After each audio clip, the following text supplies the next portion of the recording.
Welcome to mister nobody's review and என்ன பார்க்க போகிற மூவி வந்து சிங்கப்பூர் சலூன் 2024 ரிலீஸ் ஆன ஒரு ட்ராமா காமெடி மூவி. அண்ட் இந்த படத்தை ரிவ்யூக்கு பொறுத்தவரை நம்ம சேனலை சப்ஸ்கிரைப் பண்ண பார்த்தா சப்ஸ்கிரைப் பண்ணுங்க. டெலிஸ்மெண்ட் ஆர்கேஸ் உங்களுக்கு நிறைய மூவிஸ் அப்டேட் வந்துகிட்டே இருக்கும். அண்ட் இந்த படத்தோட கதை எங்கே ஆரம்பிக்குது அப்படின்னு பார்த்தீங்கன்னா, நம்ம ஆர்ஜி பாலாஜி வந்து கதிர் அப்படின்னு சொல்லிட்டு ஒரு கேரக்டர் ப்ளே பண்ணிருப்பாரு. சின்ன வயசுலேயே அவர் வந்து ஒரு கிராமத்தில் வளர்றதுனால அவருக்குன்னு சொல்லிட்டு ஒரே ஒரு ஃப்ரெண்டு தான். ஐ திங்க் அவர் பேர் வந்து பஷீர்னு நினைக்கிறேன். அவங்க ரெண்டு பேரும் ரொம்ப க்ளோஸ் ஃப்ரெண்ட்ஸாகவே இருப்பாங்க. படத்தோட எந்த வரைக்குமே க்ளோஸ் ஃப்ரெண்ட்ஸாகவே தான் இருப்பாங்க. ஒரு நல்ல ஃப்ரெண்ட்ஷிப் பாண்ட், ஓகேங்களா.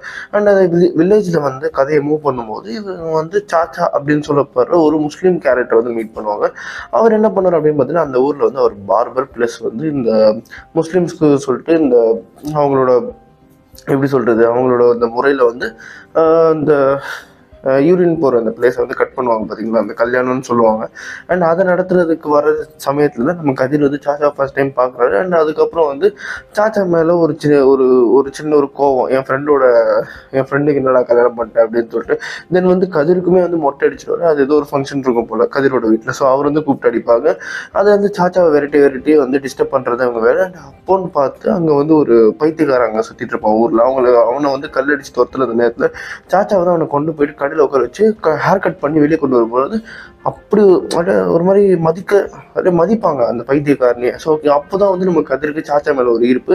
நம்மளும் இதே மாதிரி ஒரு பார்பராக தான் வரும், ஹேர் ஸ்டைலிஸ்டாக தான் வரும். இந்த ஹேர் வந்து இந்த ஸ்டைலுன்ற ஒரு விஷயம் வந்து யார் வேணால் எப்படி வேணா மாற்றோம் அப்படின்னு சொல்லிட்டு இந்த கதிரோட மனசில் ஆழமாக வந்து ஒரு மெசேஜ் வந்து நம்ம சாச்சா விதைக்கிற அந்த சமயத்தில் வந்து நம்ம கதிர் வந்து 12th முடிச்சுட்டு பார்பரா அப்படின்னு சொல்கிறது நேரத்தில் 12th முடிச்சுட்டு வரும்போது நம்ம சாச்சாவோட கடை அங்கே இல்லை. அவர் வந்து ஊருக்கு போயிட்டாரு. அந்த இடத்துல வந்து வேற ஒரு கடை வந்துருச்சு. ஆனால் அவரோட அந்த பெட்டி ஒன்று இருக்குது பார்த்தீங்களா, அது வந்து நம்ம கதிர்கிட்ட கொடுக்கணும் அப்படின்னு சொல்லிட்டு கொடுத்துட்டு போயிடுவாரு. போகிற அந்த சமயத்துல இவன் வந்து நான் ஹேர் ஸ்டைலிஸ்ட் ஆகிறேன் அப்படி வீட்டில் சொல்லும்போது யாருமே ஒத்துக்க மாட்டாங்க. தென் வந்து இவரோட மாமா ஒருத்தர் இருப்பார். அவர் சொல்லுவார், நீ ஃபர்ஸ்ட் காலேஜ் படி, உனக்கு ஒரு மெச்சூரிட்டி வரும், அதுக்கப்புறமும் இதே பிடிவாதத்தோடு இருந்தாலும் கண்டிப்பாக நீ பண்ண அப்படின்னு சொல்கிறாங்க. அந்த மாதிரி நேரத்தில் காலேஜ் முடிச்சதுக்கப்புறம் இவருக்கு வந்து கல்யாணம் பண்ணணும் அப்படின்ற ஒரு நேரம், அந்த ஒரு கட்டாயம் வர அந்த நேரத்தில் இவர் ஒரு பொண்ணை லவ் பண்ணுவார். பட் அந்த பொண்ணு வந்து பணத்துக்கு ஆசைப்பட்டு இன்னொரு பையன் கூட போயிடும். அண்ட் அதே மாதிரி வந்து இவரை வந்து ஜூனியர் பொண்ணு ஒருத்தி லவ் பண்ணுவோம் காலேஜ் டைமில். அண்ட் அந்த பொண்ணு தான் இவர் கல்யாணம் பண்ணிப்பார். அண்ட் அந்த பொண்ணோட அப்பாவா சத்யராஜ் வந்து உள்ள வராரு. உண்மையாவே செம்ம கேரக்டர். படத்தோட ஃபர்ஸ்ட் ஹாஃப் ரெண்டாக பிரிச்சா ஃபர்ஸ்ட் பார்ட் முடிஞ்ச செகண்ட் பார்ட் ஃபுல்லாகவே இன்ட்ரோல வரைக்கும் லாஃப்டர் தான். அஷோ தட் அதுக்கு காரணம் இந்த மனுஷன் மட்டும்தான். அந்த மனுஷனோட கேரக்டர் அந்த மாதிரி இருக்கும் இந்த படத்தில், ஓகேங்களா. அண்ட் என்ன ஆகுது அப்படின்னு பார்த்தீங்கன்னா, அவர் வந்து 1ஆம் நம்பர் கஞ்சன், ஓகேங்களா. ஆனால் அவர் வந்து தன்னோட பொண்ணுங்களுக்காக சேர்த்து வைக்கிறேன்னு சொல்லி தான் அக்கௌண்ட்ல ஒரு 3 கோடி வச்சிருப்பாரு. அண்ட் அதே மாதிரி இவர் வந்து நம்ம கதையில் என்ன பண்ணுறாரு அப்படின்னு பார்த்தீங்கன்னா, நிறைய சலூன்ஸில் வேலை செஞ்சு ஒரு பெரிய சலூன்லேயே வேலை செய்வார், ஓகேங்களா. அந்த சலூனில் வேலை செய்கிற அங்கே வந்து கனடா ஆஃபர் வரும். அப்போன்னு பார்த்து கனடா ஆஃபரை விட்டுட்டு இங்கே வந்து ஒரு அப்பார்ட்மெண்ட் கட்டிட்டு இருப்பாங்க. ஒரு 3 பில்டிங் அப்பார்ட்மெண்ட், ஒரு 1500 வீடு வர மாதிரி. அந்த அப்பார்ட்மெண்ட்டுக்கு முன்னாடி ஒரு சூப்பர் மார்க்கெட் வர மாதிரி ஒரு ஸ்பேஸ் ஒன்று அமைஞ்சிருக்கும். அந்த ஸ்பேஸை வந்து இவர் வந்து 3.5 கோடி ரூபாய் கொடுத்து ரெடி பண்ணி வாங்குவார். வாங்கிட்டு அங்கே வந்து இவரோட சலூன் ஓப்பன் பண்ண ஆரம்பிக்கும். அந்த காசு வாங்குறதுக்கு இவர் பட்டப்பாடு, அவர் மாமனார்கிட்ட இருந்து ஒரு வழியை வாங்கிட்டு வருவார். அந்த கஞ்சனா இருக்கிற மாமனார்கிட்ட ஒரு வழியாக வாங்கிடுவார். வாங்கினதுக்கப்புறம் சலூனையும் அங்கே கட்டிடுறாரு. கட்டி முடிச்சதுக்கப்புறம் என்ன அப்படின்னு பார்த்தீங்கன்னா, அது வந்து ஒரு ஏரி பரப்பில் இருக்கிறதுனால அந்த அப்பார்ட்மெண்ட்ஸ் எல்லாமே கட்டுற அந்த சமயத்தில் இடிஞ்சு விழுது.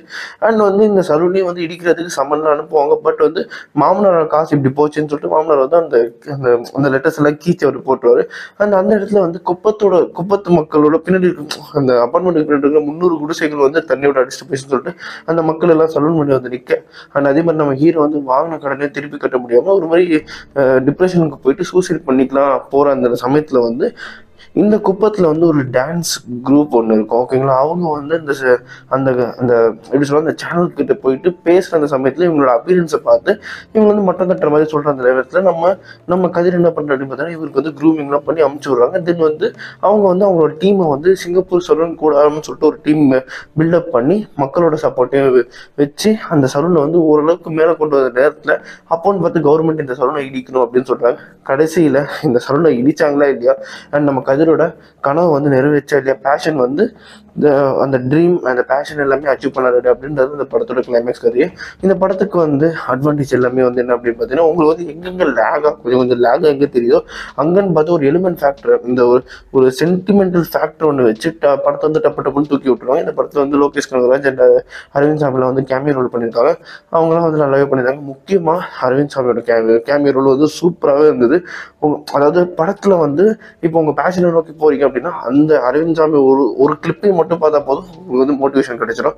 மற்றபடி வந்து இதில் வந்து 2 எமோஷனல் ஃபேக்டர்ஸ் எனக்கு ரொம்பவே பிடிச்சது. ஒன்று வந்து இந்த தொப்புள் கொடி கட் பண்ணுற சீனும், அண்ட் அதே மாதிரி வந்து இந்த இந்த பச்சை கிளிகள்லாம் வந்து அந்த அந்த இடத்துல உட்காரும், ஓகேங்களா. இந்த 2 சீனுமே வந்து சூப்பராகவே இருந்தது, நல்லாவே சென்டிமெண்டல் டச்சாக இருந்ததுனால இந்த படம் வந்து எங்கே லேக் இருக்குது அப்படின்னு பார்த்தீங்கன்னா, ஃபர்ஸ்ட் ஹாஃபில் வந்து இந்த ஊர் சீன்லாம் காட்டும்போது கொஞ்சம் லேக் இருந்தது. மற்றபடி வேறு எங்கேயுமே லேக்காக தெரியல. செகண்ட் ஹாஃபில் வந்து லேக் இருந்தாலுமே அங்கங்கே அந்த ஃபேக்டர்ஸ்லாம் வச்சு அதை கரெக்ட் பண்ணிட்டாங்க. ஒரு டீசெண்டான ஃபிலிமாக வச்சுருப்பாங்க. அண்ட் அதே மாதிரி வந்து இந்த படத்தில் வந்து ஒரு சின்ன ஒரு பாயிண்டில் வந்து கார்ப்பரேட் வர்சஸ் ஒன் மேன் அப்படின்ற மாதிரி கொண்டு போகிற அந்த சமயத்தில் வந்து அந்த கார்ப்பரேட் வில்லன் வந்து நல்லவனாக மாறிடுவான். ஒரு ப்ராக்டிக்கலான வில்லன் யோசிச்சுட்டு அவன் வந்து நம்ம கதிர் எதுவும் பண்ணாமல் போயிடுவான். ஸோ அதுவும் ஒரு ஸ்மார்ட்டான மூவ் தான் சொல்லுவேன். ஃபேமிலிஸ் அண்ட் ஃப்ரெண்ட்ஸ் வந்து என்ஜாய் பண்ணுற மாதிரி இந்த படத்தை எடுத்து வச்சுருக்காங்க. அதே மாதிரி பேஷனை ஃபாலோ அவங்களுக்கு ஒரு கொஞ்சம் மோட்டிவேஷனாகவும் இருக்கும். அண்ட் இந்த படத்துக்கு நான் சீட்டோட தருவேன். இந்த படம் வந்து இப்போ தேட்டர்ஸில் வந்து ஓடிட்டு இருக்கு. கண்டிப்பாக உங்கள் ஃபேமிலியோட போய் பாருங்கள். அண்ட் இதே மாதிரி மூவி பார்க்க நம்ம சேனல் சப்ஸ்கிரைப் பண்ணுறேன். நான் மிஸ் நோபடி நான் சொல்லிக்கிறேன். Bye, have a great day guys.